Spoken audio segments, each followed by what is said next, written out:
the 2025 Concord Monitor City Candidate Forums. We're sitting down currently with the candidates for City Council in Ward 5. Unfortunately, another candidate, Alex Dellis, couldn't join us this evening, but we're here with incumbent City Councilor Stacey Brown. We're going to start with a 1-minute opening statement, and then we'll move on to questions. You'll have about 2 minutes to respond to each question. Thanks. Go ahead with your opening statement. All right. Well, first, I want to thank the Monitor and I want to thank Concord TV for giving me this opportunity to let voters know a little bit more about myself. My name is Stacey Brown, and I'm running for re-election to represent the people of Ward 5 on City Council. I'm a New Hampshire native and a military veteran with experience as an English teacher, intelligence officer, analyst, and volunteer.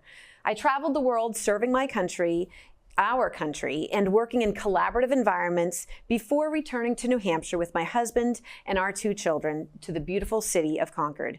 I immersed myself in the Concord community, creating free and low-cost events that connected residents with the natural environment, each other, and experts in professional industries. As the Ward 5 City Councilor, I've continued to work to connect residents with resources while engaging them in the civic process and advocating on their behalf. I serve on multiple committees and attend as many community events as possible in order to understand the issues in Concord and be accessible to residents. Great, thank you. Let's jump right in. All right. Hi. Hello. So while you've been a really passionate voice on the table, your initiatives have often failed to win support from your colleagues and your fellow councilors. Right. You are just 1 vote on a 15-member board. Correct. What do you say to your critics who see your approach as being antagonizing rather than unifying? Well, I believe I spend more time digging into the issues than some of my other colleagues. I'm very passionate about this. I love digging into the data, but I see myself as an elected representative. So I'm representing the people of Ward 5, and I feel that it's my opportunity, it's my responsibility to speak for them. And if there's something that I believe the voters of Ward 5, the residents of Ward 5 disapprove of or don't like, or who have communicated to me that they disagree with, then I feel obligated to speak up, even if that means that my colleagues don't agree with me. Do you think that you would do anything differently in another term when it comes to how you forge relationships with other councilors? While you may be speaking on behalf of your constituents, in the end, it takes a majority vote to get change. It does. It absolutely does. So what I have been doing is learning from my fellow colleagues. And they have some of the newer councilors have some really fantastic outreach tools that I've adopted. For example, Councilor Foote, he does roadside cleanups, and I've participated in those.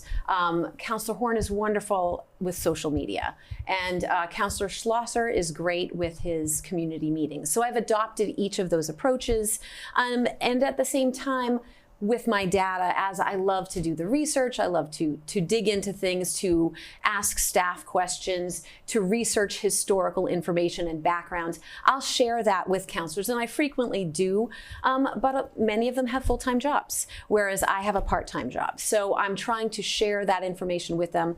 Many of them receive my newsletter that I put out monthly with the information that I share, and I try to get that out before a council meeting, so they're at least aware of some of my concerns. If it is just a matter of research, why do you think more people don't get on board when you bring things up? What will make the change?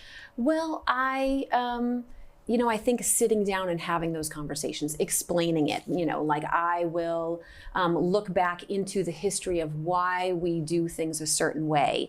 And it's a matter of coordinating time. And sometimes we don't get the agenda until maybe Thursday. So I frequently pull a lot of items from consent because I don't want to vote on something if I don't understand it. And it takes sometimes the weekend to research, to connect with staff. So after I've connected with staff, then I have to try to connect with councilors, and it's over the weekend, and it might be holiday weekends. So it's really tough to do that kind of coordination with other councilors when you have such an abbreviated time to get that information. Your spouse is a city police officer. Correct. And you faced criticism before, including an ethics complaint during this past term, over when and whether you should be participating in council discussions that involve the department. Rising compensation costs, including at the police department, are among the major drivers of climbing city spending. At the same time, you've pointed to those rising spending as a major concern of yours. Absolutely. How can you both be a watchful eye over city spending and not be able to participate in conversations about the largest portion of the city's budget? Thank you for bringing that up. Spending, the taxes, our rising debt for capital projects that really are just, there's no prioritization. That's upsetting to me. Regarding my husband's position, I have always recused myself. And as I mentioned earlier about the consent agenda, the issue was I voted on, actually I pulled it from consent. It was a street closure on Main Street. And because they had said they would need a police detail, they felt, some councilors felt that was a conflict of interest. But I felt it was more important that we hear from residents who live on Main Street, business owners who work on Main Street, how that closure would affect them. And when I reached out to city staff and I reached out to other councilors about my concerns, that this new street closure was going to be a new event. It was going to be a regular event. And this was the first time it was coming before council, but it was on the consent agenda, which meant that there was going to be no discussion unless someone pulled it from consent. And when I spoke with other councilors, no one else was going to pull it. And I really felt that I had questions, and I wanted to make sure that residents knew this was going to happen and that they had had an opportunity. And my husband doesn't do police details. They are overworked often enough that something like a a fun festival, he doesn't do that unless there's a safety issue, unless there are absolutely no police officers. So I felt like it was worth it to hear from the staff to publicize that this closure was going to happen at council, and deal with the complaints about there being a police detail. And the ethics board found that there was no violation. I do want to turn back to the question of spending, though. Yes. You want to be a watchdog over the city's spending levels. At the same time, a lot of the budget is off limits to you. How do you reconcile those things? Well, not a lot of the budget. For example, the capital budget is the highest that has ever been approved. It's 14.3 million is what we will be borrowing. We're bonding. That was approved for bonding. Now, the police station wasn't even in that. The most expensive project in that budget was the golf clubhouse. That's $6 million. And then another $400,000 for irrigation. So that's 42% of the capital budget is just going to the golf course, to a project that was introduced 3 weeks before it was voted on. So, and this debt, that is going to, our debt that the community, that our taxes that we'll be paying for the next 20 years, I felt like there should be a lot more public input, a lot more public outreach. The city manager said there was no public input on this design, and the vote happened after 11:30 at night on a weeknight. So, I feel like, yes, I don't vote on the police budget, but I feel that I am effective in raising awareness about other issues that are affecting people's pocketbook and their taxes. Stacey, speaking of large capital projects, in our candidate survey, you pointed to the middle school project as a tough issue that you're proud of your having handled. Right. The Concerned Citizens group that you supported successfully passed two ballot questions that led to the school district moving this middle school project back to South Street, where so many people had wanted it to be in the first place, to your point about listening to your constituents. At the same time, the location change has delayed construction of a new school by at least a year, adding $3 million in new design costs. And if the exact same school, as designed for broken ground, had been pursued there, it would add more than $10 million in new construction costs. For a parent desperate to see a new school built, or to a teacher who's waiting for who's been waiting nearly a decade for a better work environment. How do you defend adding those costs, and how does that square with your comments just now about fiscal responsibility when it comes to capital spending projects? So their decision to move to the east side happened on December 6th, 2023. I didn't really pay attention until just before that. After the election, I won. I said, well, I'm going to find out. I'm going to go to a school board meeting and see what's going on. And that was when I heard them discussing, saying, well, yep, I think, we're looking at moving over to the east side. Have we talked to city council? How does city council feel about that? And they were like, I guess city council's fine. And I was horrified because I'm on the Transportation Policy Advisory Committee, I'm on the Energy and Environment Advisory Committee, and I know that we don't have the infrastructure over there to support a massive school. And I'm really passionate about getting kids walking, biking, being sustainable in transportation, because that is the largest contributor to greenhouse gas. So I couldn't believe that they were seriously considering going to the east side where there aren't the sidewalks, where there isn't the safety or the population that can easily, safely walk to that location. So I started digging in a little bit further and just, I was really upset because I had been campaigning and I had been repeating, oh, don't worry, building aid's coming. You're gonna, the school district said 40%, the state's gonna pay $70 million, no problem. And I started digging in further and I saw how much money they had spent on architects, 400 pages of a schematic design for Clinton Street when they didn't own Clinton Street yet. So, it just felt crazy that, they had been looking into this and they had an assessment done in 2017. And I read through that and that said, oh, we have some issues with electrical. HVAC is old and new, and they pointed out different issues. And then when they submitted the building aid application, all of a sudden it was like, oh, the building is falling apart. We need this, we need that. And this was 4 years later. So it seemed like they'd done nothing for 4 years. So my concern is really fiscal responsibility there as well, really paying attention. Why aren't they maintaining the building? Why are they doing so many studies in other locations like the East Side, like Clinton Street, and not renovating the existing structure? Okay. I want to move on to development and housing in Concord. Today was the city planner Anne-Marie Skinner's last day with the city. In an interview with The Monitor, Skinner said that the city manager's office has persistently held up housing reforms, delayed projects with bureaucratic back and forth, and made overreaching demands of developers. Nearly every candidate running in this election has pointed to housing progress as one of their top priorities. This is the second city planner Concord has gone through in 2 years. Yeah. What's your response to her departure? I'm devastated, honestly. I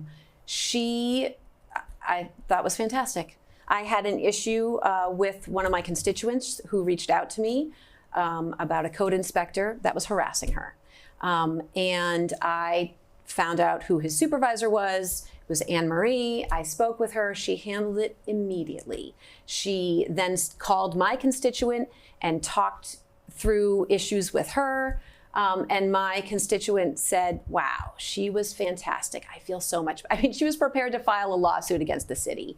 So that alone, just how she handled my concern, how she addressed concerns with my constituent. And then I also would reach out to her when I found out that the school board was looking at the east side. And I asked, well, they'll have to pay for sidewalks. And she said, no, because it's a government building. That will be the city. The city is responsible for paying for that infrastructure. So she helped educate me. I talked to members of the planning board that she worked with, and they said she's been fantastic educating them. And she had 28 years experience as a planner. She was here for 2 years. We're going into the master plan without a city planner. And I think it's awful. It's devastating for us, for the city, for developers. And I heard from my constituents who are developers who said she was the best city planner that Concord has had in 40 years. So it's a loss. As a counselor, what do you plan to do about it? Well, I think one of the things that I have already spoken to my colleagues about this was during the city manager's evaluation. And I talked to different town administrators, city managers. I'm in the UNH Carsey School for Public Administration's master's program. And one of the things that they do is they send out an assessment to employees, to subordinates of the town administrators. And I think that would be a really helpful, valuable tool. And I had already suggested this to my fellow colleagues, that that's something going forward with the city manager's evaluation, that we include comments from those who work for him. So we have a more complete picture of the city manager. And he might not be aware of things that could be helpful, that as counselors where we have one employee, we can impress upon him how important this is.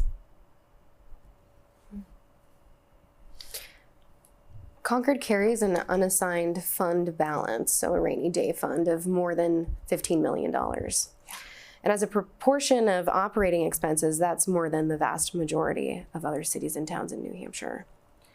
These fund balances are, again, they're the rainy day funds that we use and appropriate to several different projects. Do you think that Concord should be able to spend some of that reserve in the next few years? And either way, what are the projects that you think we should be able to spend these on? Well, first, yes, absolutely, we should spend some of that, I think. But before we just start spending, I think what we should have is a capital improvement project committee. I think we should prioritize what projects as a community we want to tackle. And I think on that committee, we should include school board members, because the middle school now they're talking about is $155.7 million, and there is no building aid. We're pulling from the same pockets. So if we expect taxpayers to understand why their taxes are going up, we need that buy-in. We need them to feel that they've contributed to this decision. So I would say that we have to have a committee that really looks at, all right, how are we going to spend this money? We have money that's gone into assigned fund balances. And I really think that we need to look at how those funds have been spent, because those are restricted funds that have very specific procedures for withdrawing.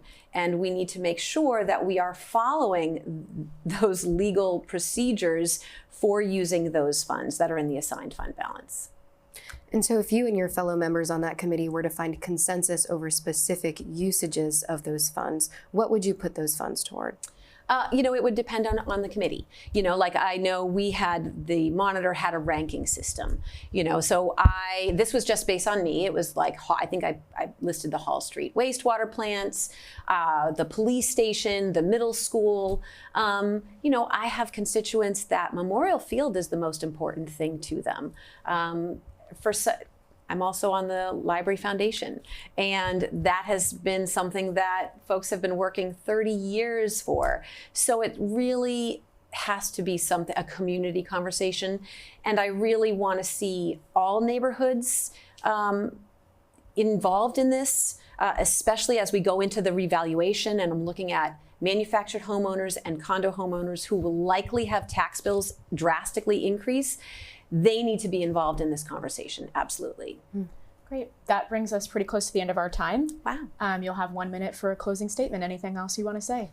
I love this. Thank you so much for this opportunity. This is great. I want to let everyone know that I will be out walking, biking, running the streets of Ward 5. Stop me. I may not be in hot pink, but I always welcome an opportunity to speak with you. I'm frequently downtown, on sidewalks, in the library. You can access, you can look at my website to see what I've been up to and how I've been serving you the last 2 years. It's Stacey, STACEY, 4, Concord.com. I have a newsletter. If you go to that website, it's under the tab, The Latest. I look forward to hearing from you. Thank you. Great. Thank you everyone for watching. Thank you so much to Concord TV for having us, and we'll see you all on November 4th.